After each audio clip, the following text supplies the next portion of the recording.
नमस्कार, सत श्री अकाल, आदाब। उम्मीद करता है आप लोग स्वस्थ होंगे, अपना और अपने लोग का ख्याल रख रहे होंगे।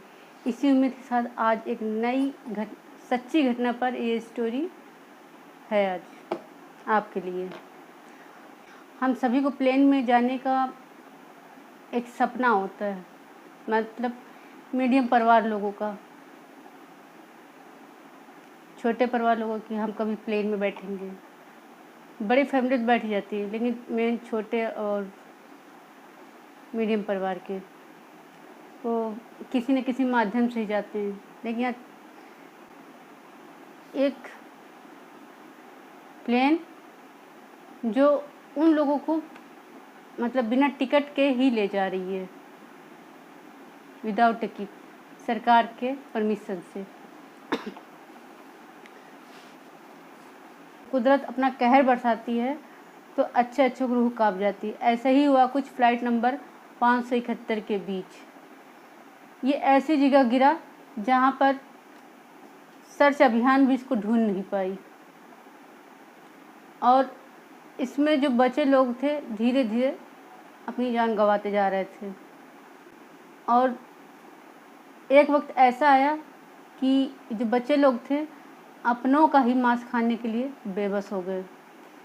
ये बात है 12 अक्टूबर 1972 की, जहाँ पर साउथ अमेरिका के उरुग्वे से एक फ़्लाइट उड़ती है फुटबॉल टीम को लेकर के और उनके सगे संबंधी और रिश्तेदारों को लेकर के, दोस्त यारों को लेकर के उड़ती है। जाना उसे चिली के राजधानी सेंटियागो पर। लेकिन बीच में कुछ घटना हो जाती है और वो वहाँ नहीं जा पाता है। ये प्लेन उरुग्वे से उड़ता है, काफ़ी यानी 2 घंटे का यात्रा पूरा कर चुका होता है, तभी उसको आगे मौसम ख़राब दिखाई देता है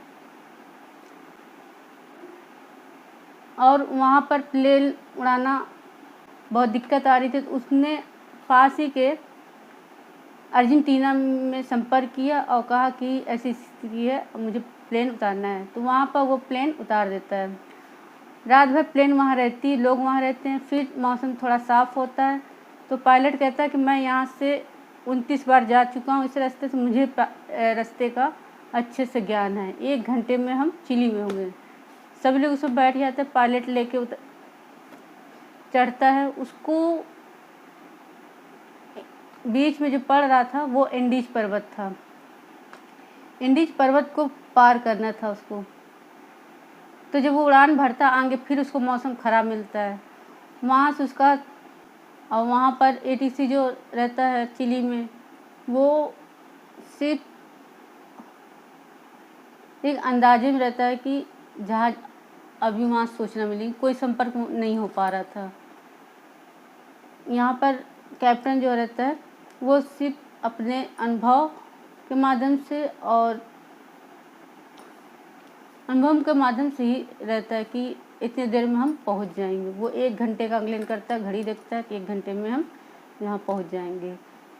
2:18 पर उड़ता है, 3:21 पर वो एटीसी से परमिशन मांगता है कि मैं जहाज़ उतार दूँ। तो एटीसी पूछता आप पहुँच गए? तो कहता हाँ हम पहुँच गए। तो कहता कि एंडीज पर्वत की ऊंची वाली चोटी पार कर ली? तो कहता हाँ हमने पार कर ली। तो वो परमिशन दे देता है। लेकिन जब जहाज़ उतारता है तो सामने वही ऊंची वाली जो चोटी रहती है वो रहती है। फिर वो ऊपर उठाने की कोशिश करता है, लेकिन ऊपर उठाते ही बगल से जो पहाड़ी रहती है उसमें टकरा कर पीछे वाला हिस्सा वो टूट जाता है, जिसमें 3 लोग सीट सुधा गिर जाते हैं। फिर बाएं वाला टूट जाता है, फिर उसके बाद थोड़ी देर बाद दाएं वाला टूट जाता है। इससे जो प्लेन रहता है वो ग्लेशियर पर सीधे आकर फिसल जाता है। उसमें से 12 लोग ख़त्म हो जाते हैं, केवल 33 लोग बचते हैं, जिसमें से एक परांदो रहता है जो लास्ट में भी आएगा काम। वो चोट लगने की वजह से कोमा में चला जाता है। वो अपनी माँ और बहन, उसकी बहन लड़ती है मौत से, लेकिन माँ ख़त्म हो जाती है। अभी प्लेन ज़मीन से 3570 मीटर ऊपर है। जहाँ पर केवल बर्फ़ ही बर्फ़ है और प्लेन भी बर्फ़ ही है। वहाँ पर एटीसी को पता चल जाता है कि प्लेन जो है वो क्रैश हो चुका है। वो अपने अधिकारियों को सूचित करता है। जब तक वहाँ तैयारी होती है, तब वहाँ से 4 टीमें रेस्क्यू वाली निकलती हैं और उस समय वहाँ का लोग सबको बचाने की कोशिश करते, सबको निकालने की कोशिश करते, देखते कैसा एरिया कैसा नहीं, और सोचते हैं कोई आ रहा होगा, उसी अभियान से वो देखते रहते हैं। लेकिन धीरे धीरे दिन ढलता है और रात होने लगती है। वहाँ का तापमान भी -3 डिग्री सेल्सियस के पास ही रहता है। फिर वो लोग रात में ही एक रहने के लिए बनाते हैं जहाज़ से ही ढक करके कि हम लोग रात में इसी में गुजारा करेंगे सब लोग मिल करके। और जो ख़त्म हो चुके होते हैं उनको एक किनारे करते हैं और सभी लोग उसमें चिपक के पूरी रात भर बैठे रहते हैं। किसी तरह रात गुजारते हैं, जिसमें से 5 लोग उसी अगली सुबह ख़त्म हो जाते हैं। ऐसा करते करते 8 दिन बीत जाता है। सर्च दल आता है चला जाता है, क्योंकि ऊपर से वो दिखाई नहीं देता। तो रात में कोहरा भी है, सुबह कोहरा भी है और प्लेन भी सफ़ेद है और ग्लेशियर भी सफ़ेद है, जिसकी वजह से वो दिखाई नहीं देता। उसमें से एक बंदा रहता है, कहता है कि ऐसे नहीं आएगा, कोई निशान बनाना पड़ेगा। तो वो सबके जो लिपस्टिक ढूंढता है, लिपस्टिक से निशान बनाने की कोशिश करता है, लेकिन कुछ लोग थोड़ा दूर पर जाकर देखते हैं तो लिपस्टिक निशान नहीं दिखाई देता है। फिर वो कहते हैं नहीं, जितने बैग रहते हैं सब बैग से क्रॉस निशान बनाता है, कोई सर्च दल अभियान आए और इस पर देख ले, लेकिन नहीं देख पाते हैं। आगे चलने पर उनको वहाँ पर एक रेडियो मिलता है जहाज का। उसमें चालू करते तो सूचना आती है कि अब राहत दल बंद कर दिया गया 2 महीने तक, क्योंकि उन लोग को विश्वास था कि अब कोई बचेगा नहीं इतनी ठंड में, सभी मारे जा चुके हैं। 2 महीने बाद उनकी बॉडी खोज करके उनके परिजनों को पहुंचा दिया जाएगा। सुनकर के लोग परेशान हो गए थे, लोगों की संख्या भी कम हो गई थी। तब ये लोगों ने फैसला किया जितना कि जो बैग है, बेड सीट है, उसमें रुई लगी थी, उन रुइयों को निकाल करके अपने कपड़ों में भरते हैं और अपने आप को गर्म करते हैं। खाने पीने का सामान ख़त्म हो जाता है। 9-10 बजे 8वें दिन फिर एक ऊपर से पहाड़ का बहुत बड़ा पहाड़ बर्फ़ का गिरता है। देखते गिरता सब लोग फिर अंदर प्लेन के अंदर घुस जाते हैं और वो पहाड़ गिर के प्लेन के अंदर भी जाता है, बर्फ़ पूरा प्लेन को ढक भी लेता है और इसमें फिर कुछ लोग मारे जाते हैं। ये लोग हटाते हैं बर्फ़ को, फिर निकलते हैं किसी तरीके से सभी लोग। फिर सोचते हैं, करते करते करते 59 दिन बीत जाते हैं। तो सोचते हैं कि नहीं, अब ऐसा ज़्यादा दिन तक नहीं चलेगा। तो ये लोग मतलब खुद बाहर जा कर के सहायता ढूंढने की कोशिश करते हैं। तो जो सीट के कवर को पैर का जूता बना लेते हैं और कहते को पहन करके करेसा, बिजनेस और परांदो, जिसे जो कोमम गया था वो, बाकी को लोग ज़्यादा चोट आया तो वो पहाड़ चढ़ भी नहीं पाते। उन्होंने जाने का फैसला किया। जाते हैं, कुछ दूर पर जाते हैं, मतलब 2-3 किलोमीटर जाते हैं तो उनको प्लेन का पिछला हिस्सा गिरा मिलता है। तो उसमें बहुत सारे खाने की चीज़ रहती है, तो वो लोग को सामान लेके वो लोग देते हैं ताकि लोग काफ़ी दिन तक जीवित रहे। फिर उसमें से एक बैटरी मिलती है, बैटरी लाते हैं तो उससे कोशिश करते हैं कि इससे संपर्क भेजा जाए कि हम कैसो जिंदा रहे। फिर इसी बीच एक फिर और पहाड़ ग्लेशियर इन लोग पर गिरता हावी होता है। फिर वो लोग इसी तरह के जान बचाते हैं, लेकिन फिर ऐसे करते करते फिर 2 लोग फिर ख़त्म ऐसे हो जाते हैं।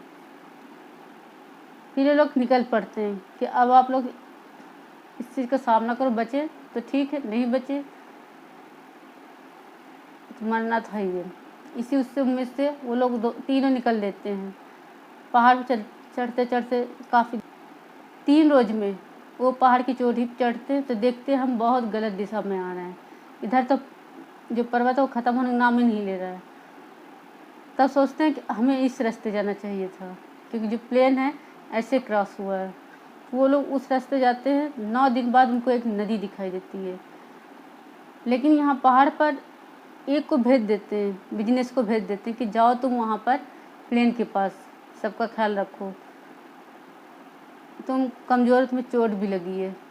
तो उसको भेज देते। 2 लोग जाते हैं, उनको एक नदी मिलती है। उसी अब राहत मिलती है कि हाँ अब कोई मुझे मिल जाएगा। नदी के सहारे बैठते हैं और चढ़ते चलते चले जाते हैं।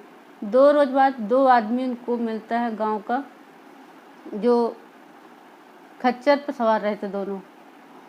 वो कहते हैं कि उनसे कहते हैं कि हमें मेरी मदद करो। तो लोग समझ नहीं पाते हैं, कहते हैं यहीं वेट करो, हम नेक्स्ट डे आएंगे। तो अगले दिन आते हैं तो एक पेन लेकर, कागज़ लेकर के तो देते हैं। तो वो अपनी पूरी कहानी लिख देता है। तो वो पढ़ करके जो गाँव का रहता है वो पढ़ करके हैरान हो जाते हैं, ये लोग अभी तक जिंदा कैसे हैं। तो कहता है कि तुम अच्छा यहीं वेट करना, मैं अभी जाता हूँ और सरकारी विभाग को सूचित करता हूँ। वो जाता है। फिर 4 घंटे बाद फिर एक प्लेन आता है और दिखाता है कि कहाँ पे घटना हुई। उनको ले बैठाता है और उन सबको ले जाता है। फिर दूसरी प्लेन आता है, वहाँ पर देखता है उसमें से मात्र 16 लोग ही बचते हैं। बाकी सब धीरे धीरे 19 को छोड़ के जाते हैं और 16 लोग बचते हैं। 17वें दिन राहत टीम जो वहाँ पहुँचती है उनको रेस्क्यू करती है अपने स्थान से दूसरी जगह पर और उनका इलाज करती है। ये कहानी थी आज की, जिसमें एक घटना घटती है और कितने संघर्ष वहाँ करते हैं। कभी भूख से संघर्ष करते हैं, अपना मांस खाने के लिए तैयार हो जाते हैं। कितना बड़ा दिल करते हैं जो अपनों का मांस खाने के लिए तैयार हो जाते हैं। फिर चोट का दर्द कितना सहते होंगे उस ठंड में तो और भी तेज चोट दर्द होता है, चल नहीं पाना, भूख अलग से बेचैन करती है, कोई रात दाल पहुँचने की ना का वो टेंशन, और सबसे बड़ा खौफ आदमी जो होता है वो मर जाने का टेंशन होता है। इतनी बड़ी टेंशन जीते 70 दिन तक जीवित रहना बहुत बहादुरी काम होता है। अंत में 17वें दिन में पहुंचते हैं।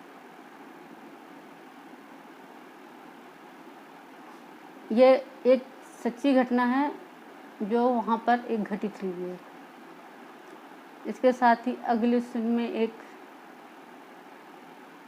केव की स्टोरी लेके आऊँगी, केव मीन्स गुफा। इसके साथ नमस्कार।